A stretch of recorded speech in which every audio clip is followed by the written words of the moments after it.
Good evening, everybody. Welcome to Happy Hour Time. I'm Scott Tweedy, and we've got Sabrina Carpenter joining me today because her new Netflix film came out last week, Work It. Very excited to have her. She's had a cracking start to 2020, as her fans will know. And if you are fans, I love your questions. Please hit me up right now if you've got a question for Sabrina Carpenter. She started the year in March with a Broadway show, Mean Girls. They only got 2 shows in, then they got hit by COVID. But last week, if you haven't seen it yet on Netflix, Work It is a lot of fun. And with that comes a brand new song she's released as well, Let Me Move You. And I've prepared, as always, as we do in Happy Hour, a very special drink for Sabrina. So kick back, relax. It's hump day, which means it's happy hour time. So let's see if Sabrina, I'm almost knocking this drink over now. It's probably, I don't want to boast, but this is probably my best customized drink for a guest so far. You're going to see it shortly, but let's see if she's ready to jump on in now.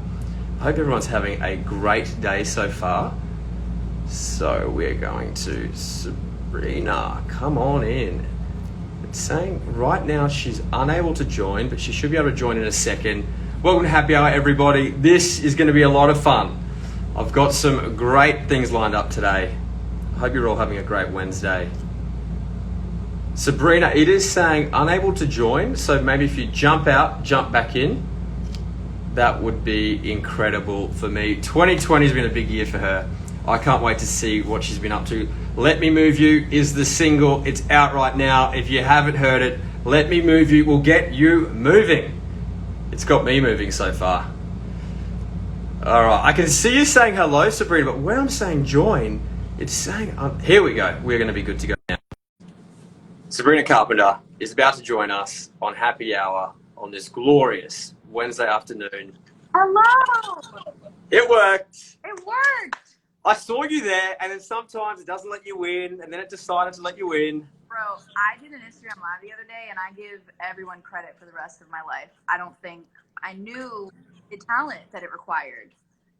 It just takes good drinks. It takes good drinks and good props. I can say that now I'm legal. Yeah, your background is a lot more interesting than mine is, but it's okay. Are you at home right now? Are you at someone's house? I'm at home right now. I've been at home since the beginning of this pandemic, pretty much. Like all of us. Crazy. Where are you right now? This is my apartment, so I've dressed up my apartment like this. Why does your apartment look like the nightclub I wish has been open on all of COVID? Well, I've had a lot of time in here. I've ordered a lot of lights. So that's what... Now, Sabrina, before we move forward anymore, this is my favorite part of Happy Hour. I make and I customize a drink for my guests. All right, so I've prepared something. This is inspired by your brand new song, which has just come out. There's a lyric in your song. I'm just going to pick the drink up. This is my best one yet, by the way, everybody. So in the song, there's Dance With Me Tonight. So I've called the drink the Dance With Me Tonight. And I was like, how can I make this drink? Well, I'm going to replicate the dancing emoji.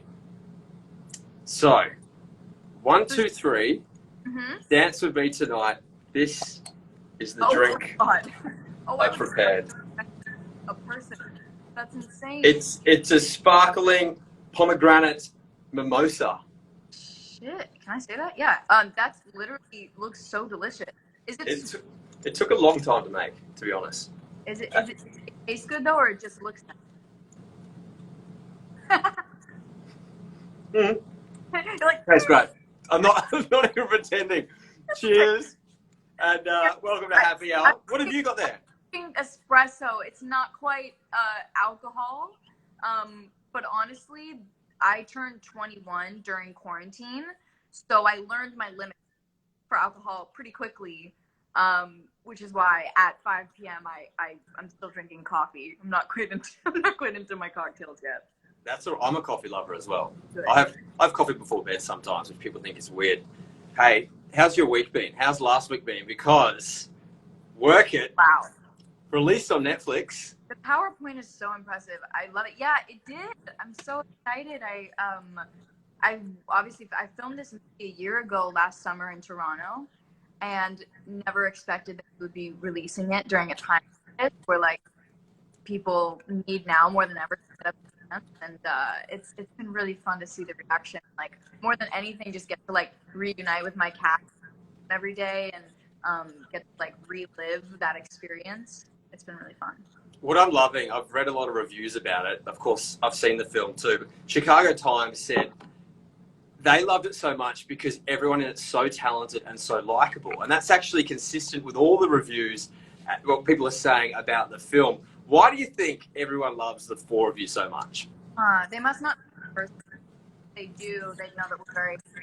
I can only speak for myself. Honestly, I think what's so special, which is something that you don't get so lucky with, is that so much love around and so much work, a lot of focus and confidence to make a dance movie.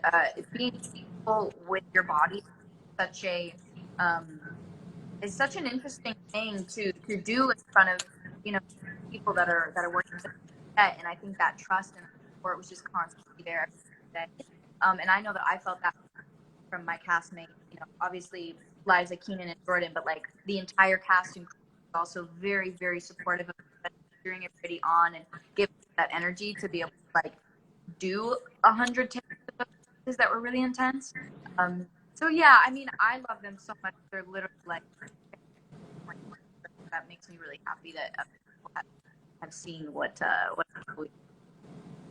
Well, let's clear up the dancing because Quinn, she gets better, improves throughout the film. What do you mean? She's great.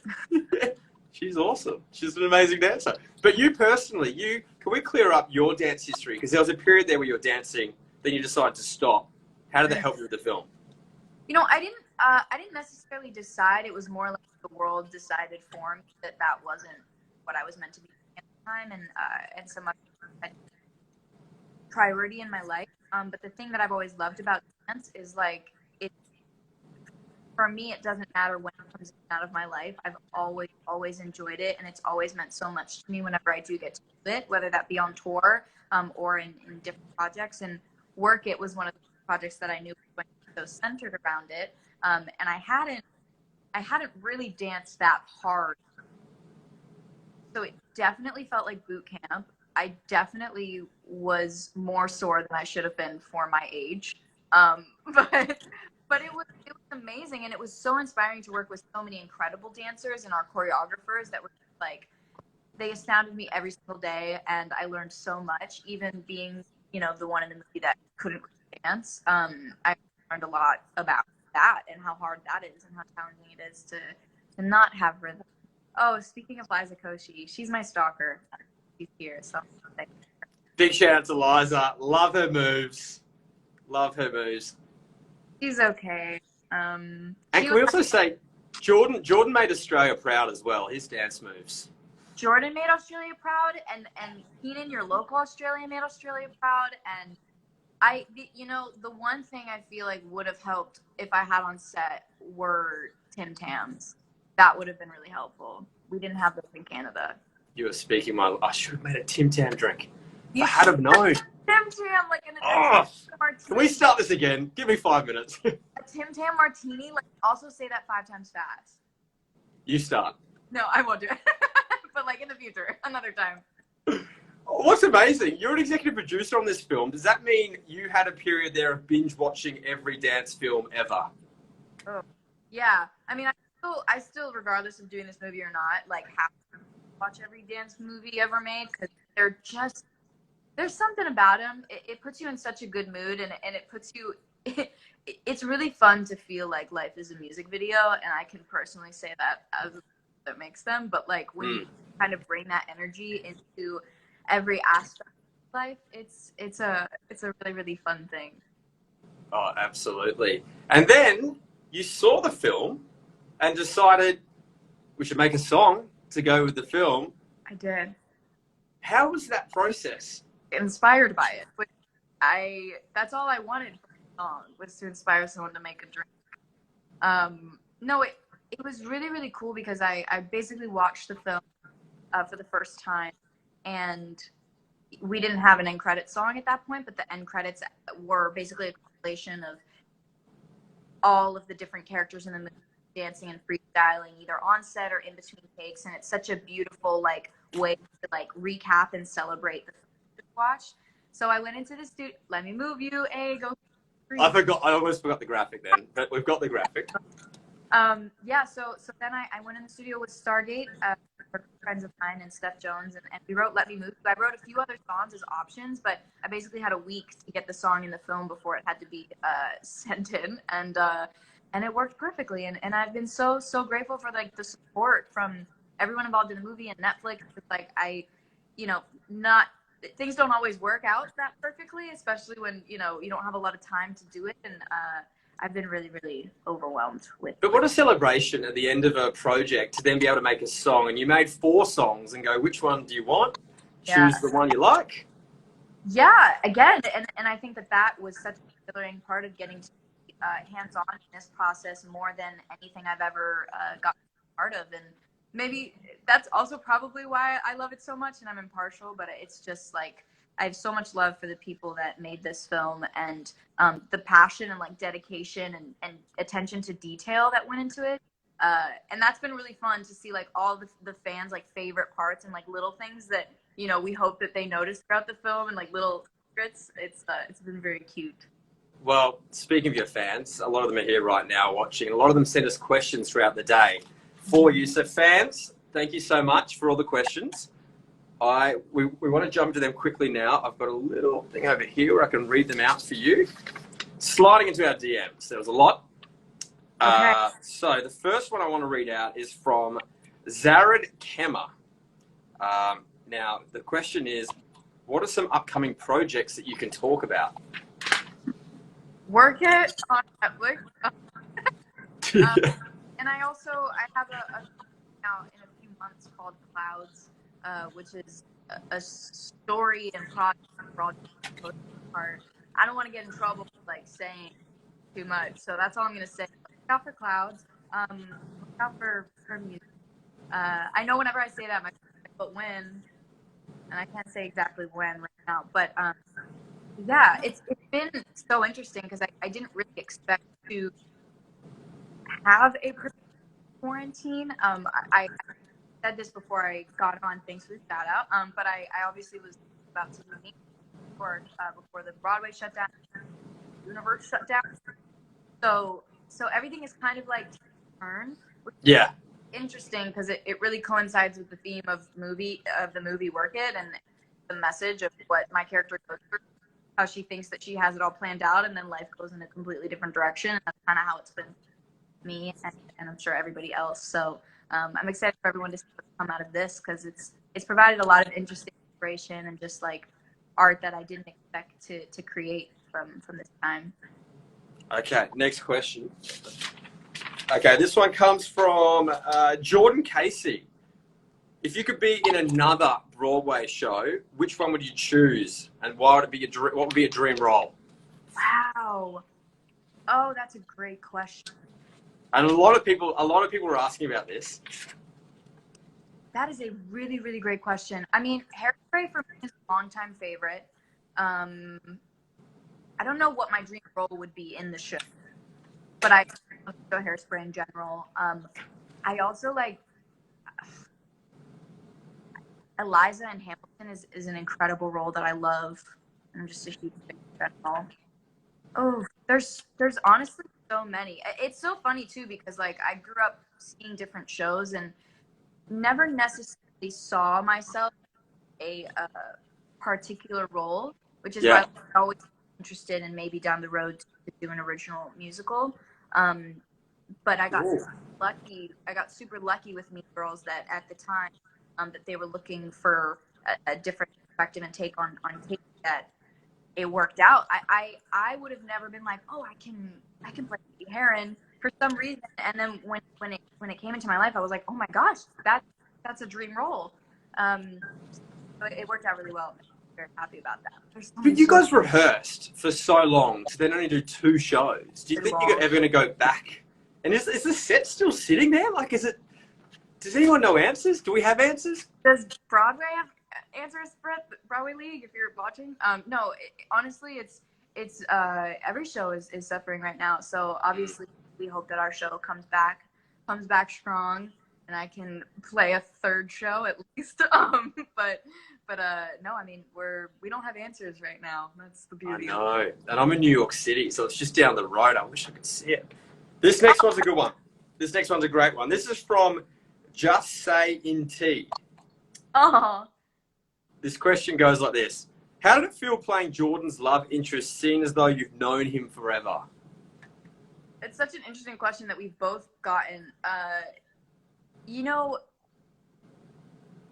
I don't really know how to answer it because I feel like when you're in character and when you're on set, like something just snaps into place. And I like obviously us knowing each other for a long time creates like a familiarity, which is really, really, I think, important when you have to feel comfortable in the physicality of doing scenes with a love interest. And especially in our movie, like again, like the dancing there's so much physical contact, and in general, like I think he was so incredible in his role and as a performer and dancer that it made me feel really comfortable in doing what I had to do. So it's more than anything, it's just like really cool to feel like, you know, you don't have to like get to know somebody 2 minutes and then have to play their love interest on screen. Like the history was really, really wonderful in that. Always fun working with friends. Always fun. Okay, we've got time for one more. Guys, by the way, great questions. Thank you so much for sliding through our DMs. All right, this one comes from Nubia Fulmer. Okay. After a long day of filming, what is the first thing you do when you get home? Eat. Because I would say it was very hard to find time to eat on set of work. I was constantly on set, and Crafty's always way too far away for some reason. So I would always get home, like eat. And I think also doing a dance movie, I like constantly had putting things in my body to like stay alert. So I definitely did that. I'd look at my lines for the night. How boring do I sound? Tell me time. And then I'd get a proper amount of rest. Sometimes I take a bath. I don't know if it's all very predictable, but that's kind of how it works. Do you get better food because you're an executive producer? No, kidding. It depends. I mean, again, I'm also an eater. It's bad. Sometimes, like a 6-year-old, and other times, like a 40-year-old. I don't know how 40-year-old. I don't really know where I was going with that, but I like different on the day would be craving different things. Our craft was wonderful, but also like the food of Toronto is so good that I would definitely take advantage of like where we were filming, what was around, and like restaurants and stuff. It's such a cool city. Toronto's a great place. All right, before we let you go, Sabrina, nobody leaves happy hour without a quick little game. Okay. So we've prepared a game for you. This game's very simple. I'm sure you're going to be very good at it. It's basically, I'm gonna read you out some song lyrics, and you've got to tell me the next line or the next couple of lines. Okay. All the songs I've chosen, they've got nothing in common, except, oh, hang on, they've got the word work in it. Okay. That's why we called it Work Hit. All right. Let's do it. I'm gonna get my list. Here we go. Quick little salute to this. And if you get this drink dancing, you're gonna get bonus points. Amazing. Mm-hmm. This first one, I'm going to tell you, it's not current. There's my first hint. Is it worth it? Let me work it. I put my thing down. Flip it and reverse it. Work it by Missy Elliott. What's the next part though? Flip it and reverse it. Flip it and reverse it.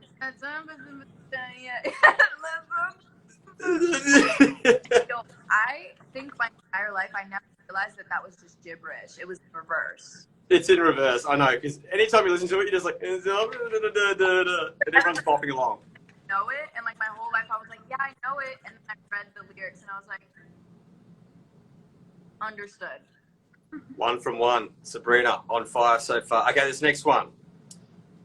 You want a hot body? You want a Bugatti? You want a Maserati? You better work, bitch. You want a Lamborghini? Sipping martinis? Look hot in a... bikini? You better work, bitch. Britney Spears work, bitch? Thank goodness. Like in the beginning, it threw me off a little bit because I was like, is this Also sounds like it could be a current, which not that that's not current, but it also sounds like it could have been released yesterday. Anyways, that's a great one. 2 from 2. You're on fire. Well done. Okay. This next one, very topical right now. Very topical for everybody at home. I know you're always on night shift, but I can't stand these nights alone. And I don't need no explanation because, baby, the boss at home. You ain't gotta go work, work, work, work, work, work. Fifth Harmony, work from home. Yes. I know my producers were like, Scott, can you sing these songs? But I cannot sing these. It would be a lot easier if I sung these lines to you, then you could hear it. But unfortunately, that's not part of Happy Hour. Your delivery is up. Okay, we're going to go for one more. You've got 3 from 3. Can we bring it home? This one. All right. Here we go. We've got to go to work to work this out. We've got to go to work. Is that from High School Musical? You're good. Where You're is that? High School Musical. Yeah, I think that's musical, right? High School Musical. High School Musical 2. And to be honest, I had to do a refresher. Zac Efron's dance moves. Wow. On another level. Just sit more of your work. That's it. 4 from 4. Sabrina Carpenter, you're on fire. Sorry. I should have been dancing to this. I didn't dance. But this, ladies and gentlemen, is the dance with me tonight, Drake. Thank you so much for joining us. Work it right now, Netflix, everybody. If you haven't seen it, what are you doing? Make sure you check it out right now. And by the way, just before we go, we nearly lost the lights. Give me one more minute. You're doing something at the moment with a wonderful charity that you'd love to mention. Yeah, I mean, on the list of many, Malala Fund is always one very, very close to my heart. Are doing so wonderful things for education and so much that inspires me every day. That's really close to my heart, so I wanted to share that with everybody. And if you don't know so much about it, to go to their Instagram, which is at Malala Fund, and do some research. But honestly, whatever right now, I think there's so much in the world to put focus and light on, and that's one that's my heart. Let me move you out right now, everybody. Sabrina Carpenter, it's been a pleasure. Thank you for joining us on Happy Hour. Thank you so much for having me. Wait, before you go, I'm going to let you guys say hi to my dog. What's your dog's name? He's Goodwin. Oh, and Good. So that was all you got. There was the cameo. Goodwin's cameo. He's very hard to get. His schedule is very booked, so. Hey, look, it's better than no dog. It's better than no dog. Thank you, Sabrina. We appreciate it. Have a great one. See you later.